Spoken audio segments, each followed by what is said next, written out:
কেন আমরা টেন্ডুলকারের কথা বলি, কেন আমরা মেসির কথা বলি। ইট নট ইজি জব, আপনি কিছু করেন না, দেশের জন্য মারা যায় তাও ভালো, ওইটা একটা সময় মনে পড়ে। নোট বাংলাদেশের ক্রিকেটটাকে সামনের দিকে নিয়ে যাওয়ার পেছনে যাদের হাত রয়েছে তার মধ্যে একজন আমার সাথে রয়েছেন জাবেদ উমর বেলিম, তার সাথে কথা বলবো সাকিব আল হাসানকে নিয়ে। জাবেদ ভাই, আপনি নিজেও সাকিবের সাথে খেলেছেন, একটা ভালো ইনিংসের কথা আপনি সবসময় বলেন, একটু কি বলবেন সেই দিনের কথাটা এবং সেই ইনিংসের কথা এবং সেই জয়ের কথা?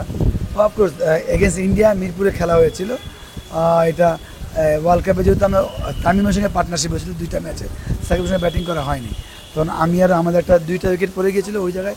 আমি আর সাকিব অলমোস্ট মনে হয় 70 বা 80 বা 100 আমার খেয়াল নেই, বড় পার্টনারশিপ 258 262 করে ওই আমরা করেছিলাম আর কি। তো ওই সময় এটা বোধহয় আমার মনে হয় যে ভুল না, আমাদের মেতে খেলা ছিল ওদের, এমন প্রচণ্ড গরম, কেন আমি আর সাকিব যেহেতু দুজন রানিং খুব ভালো, আমি যেমন সবসময় বলি রানিং সবাই ভালো, কিন্তু সাকিবের সঙ্গে খুব এনজয় করতাম রানবিন্দা উইকেট, সেটা তো ওই জায়গাটা আমি মনে করি যে আমরা এত দূরে ছিলাম, এত গরম, সাকিব যাদের মারা যাচ্ছে, আমি সাকিব পিছনে, তখন তো নতুন ছিল একদম, আমি মোস্ট সিনিয়র প্লেয়ার ছিলাম, আমি আউট মানে হি ইজ দ্য মানে outstanding ambassador for Bangladesh as long as cricket concern বা স্পোর্টস কনসার্ন।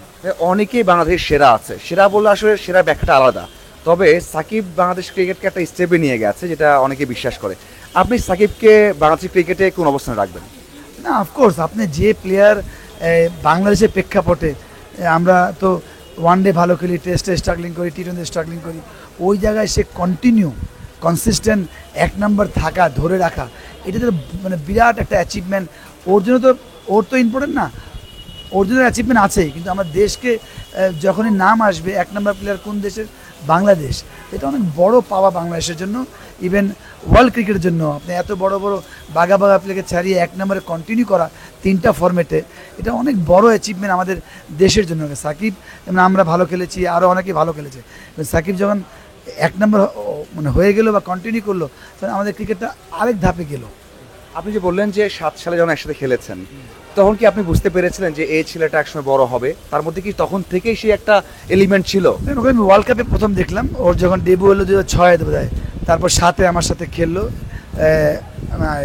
ওয়েস্ট ইন্ডিজে, কিন্তু সত্যি তখন এত বুঝি না ওর মুভমেন্ট, শাইনেস, কিন্তু 7-এও মানে সে ভালো খেলবে নো ডাউট, কিন্তু কনসিস্টেন্ট বাংলা মানে 1 নম্বর থাকবে অলরাউন্ডার হিসাবে, এটা আমি কখনো চিন্তা করিনি। আর মানে স্যালুট টু হিম, যে অ্যাজ লং অ্যাজ মানে ক্রিকেট নিয়ে কথা বলি, ও নো ডাউট যে এক্সেপশনাল।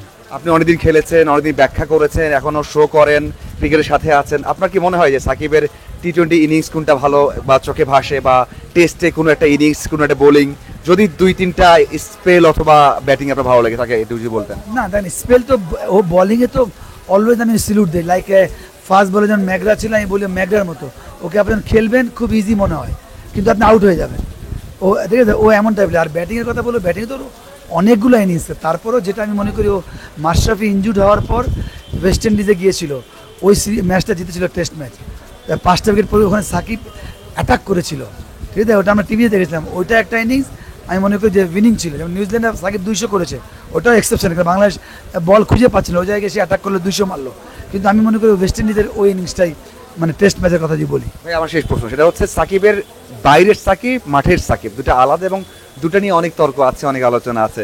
আসলে এই দুটো বিষয়টা আপনি কিভাবে দেখেন? একেবারে মাঠের বাইরের সাকিব আলাদা দেখবেন, মাঠের ভিতরে সাকিব আলাদা দেখবেন? কারণ মাঠের ভিতরে নিয়ে অনেক কথা হয় যে সাকিব মাঠের ভিতরে অনেক ভালো, ওর সতীর্থটা ভালো বলে, সতীর্থটাকে হেল্প করে, খেলা বোঝায়, সেভাবে ট্রিট করে, কিন্তু মাঠের বাইরে সাকিবকে নিয়ে অনেক আলোচনা আছে, অনেক হয়তো বা বিতর্কও আছে। আপনি দুটো কীভাবে দেখেন?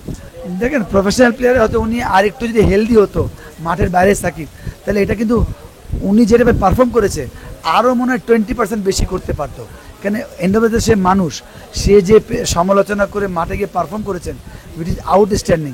তো এই সমালোচনা না হতো, বা উনি যে এটা অনেক খেলা মিস করেছেন, সেটা সাসপেন্ডের জন্য হোক, অনেক কারণে হোক, তো এটা কিন্তু আলটিমেটলি সে তার সঙ্গে সে অন্যায় করেছে। ও যে টাইপের প্লেয়ার যদি আরও 10টা টেস্ট বেশি খেলতে পারতো, বা আরও 10টা ওয়ানডে বা 15টা ওয়ানডে বেশি খেলতে পারতো টি20, তাহলে ও নিজেকে আরও উচ্চ মানে আরও উপরে নিয়ে যেতে পারতো, কিন্তু যেটা করেছে এটা আউটস্ট্যান্ডিং, বাট এটা তার কন্ট্রোলে ছিল। যদি উনি অফ দ্য ফিল্ডে কন্ট্রোল করতে পারতেন না, এটা এত বড় গ্ল্যামার সবসময় নিজেকে ঠিক রাখতে হয় না, কেন আজকে আমরা ঠিক রাখা যায় না?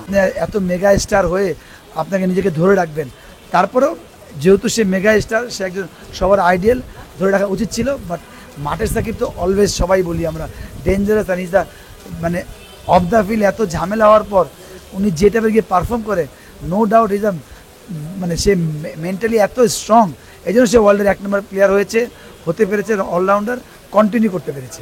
থ্যাংক ইউ ভাই, আপনার শুভ ঠিক আছে।